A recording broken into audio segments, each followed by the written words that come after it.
Update sa mga manok ni Sebi. Ayan, naghiwalay ang maliliit at saka malalaki. Ayan ang malalaki. Ay, maliliit pala. Ito naman yung mga malalaki. Ayan. Oh.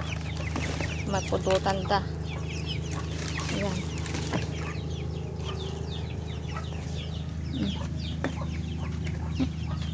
Oh.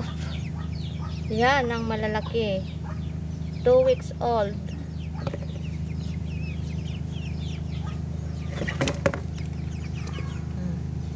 Malapit nang ulamin ang mga manok ni Sebi. Tok tok tok tok tok tok tok tok tok.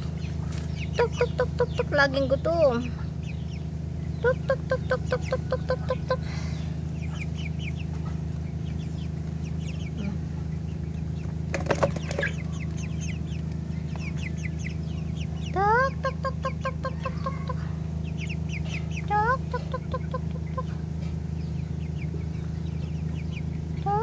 Mag-iba na ng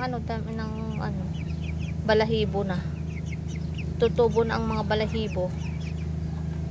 Yan ang mga manok ni Sebi. Naghiwalay ang mga maliit at saka malaki.